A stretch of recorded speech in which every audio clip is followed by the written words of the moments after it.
이제는 우리가 조금 수급적으로 이야기를 좀 나누면 좋을 것 같아요. F13이라고 하는 4분기에 투자자분들의 이제 보고서가 나왔는데요. 요거는 이제 제가 먼저 부연 설명을 하나 드리자면은 SEC라고 해서 우리가 미국의 증권거래위원회 있잖아요. 그 증권거래위원회 같은 경우에는 분기별로 이런 대기업, 그러니까 우리가 잘 알고 있는 큰 기업들이 어떤 변경이 있었는지를 보고를 해야 됩니다. 그래서 이 13F 보고서를 통해서 우리가 이제 다양한 이제 시장의 기관 투자자들의 동향들을 알 수가 있는 거죠. 예를 들자면은 제가 어떤 한 기업을 운영을 하고 있어요. 제가 뭐 예를 들자면 코카콜라라는 기업을 운영을 하고 있는데 제가 그 우리의 자산 중에 일부를 이제 투자 자산에 넣잖아요. 예를 들면 뭐 삼성전자에 투자를 한다거나 혹은 뭐 다른 ETF에 투자를 한다거나 혹은 이제 국채 같은 거에 투자를 하면서 일부 포트폴리오를 구성을 해서 자산을 이제 보호하거나 증식시키거나 이렇게 하는데 이 보고서상으로 그러면은 암호화폐에 관한 그런 이런 기업 투자자들의 수요가 얼마나 늘었느냐를 확인을 할 수가 있습니다. 그래서 K33에서 요거 관련해서 암호화폐에 관한 투자의 동향을 이제 그래프로 이렇게 잘 제시를 해줬어요. 그래서 Q1은 이제 1분기, 2분기, 3분기, 4분기 이렇게 보시면 되는데 2024년 1분기에 그리고 2분기에 그리고 3분기에 4분기에 보시면은 굉장히 많이 일단은 그 규모 자체는 커진 게 보여지시겠죠?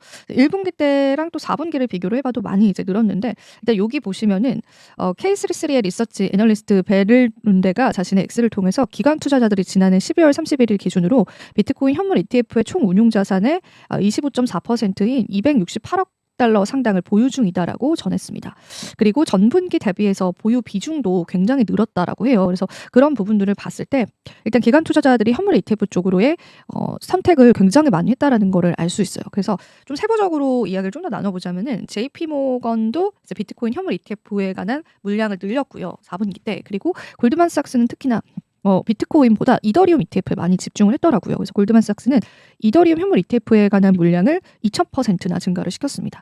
그만큼 기업들, 특히 은행들 쪽에서 암호화폐 ETF에 관한 투자가 굉장히 늘어가고 있다라는 게 지금의 현 주소다라고 보시면 되고요. 일단 전체 기업들을 통계를 내봤을 때는 69% 기업들이 ETF, 비트코인 ETF에 관한 그런 물량을 늘렸습니다. 요건 비트코인 ETF에 관한 자료거든요.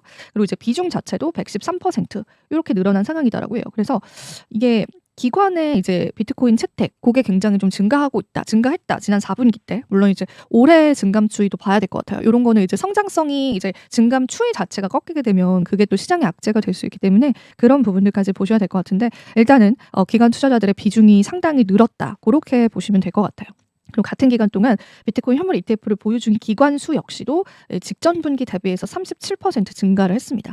예를 들자면은 뭐 예전에는 뭐 10개의 기관이 투자를 했다면 그게 이제 뭐 13개의 기산, 14개의 기관으로 좀 늘었다. 이렇게 기관들의 수도 늘었고 그들이 이제 채택을 하는 비트코인의 비중이라든지 이건 ETF에 관한 겁니다. 그리고 그 더 사들인 양이라든지 이런 것들이 전부 다 증감이 됐습니다. 그래서 이제 비트코인 현물 ETF에 관한 기관의 수요가 지금은 집계가 된다라고 보시면 되고 근데 이제 중요한 거는 이제 전체 포트폴리오의 비중을 좀 봐야 된다고 예전부터 말씀을 드렸는데 이제 그 부분도 여러분들 같이 팔로우를 해보시면서 객관적으로 보셔야 될 것 같고 그다음에 우리가 이제 또 1분기가 좀 중요한 것 같아요. 왜냐하면 이제 2025년 1분기 쪽도 곧 이제 보고서가 제출을 하고 우리가 그 보고서를 좀 후행 지표를 보게 될 텐데 지금 1분기 같은 경우에는 트럼프 행정부가 실제로 들어온 상황이기 때문에 강세장이 끝났다 이런 이야기들도 좀 시장에 나오고 있다 보니까 1분기 때의 동향들을 보셔야 될 것 같아요. 이게 줄었을까 아니면 여기서 더 늘었을까 그런 부분들을 보셔야 될 것 같아서 1분기 자료도 저희가 이제 확인해 볼 수 있을 때 제가 한번 같이 다뤄보도록 하겠습니다.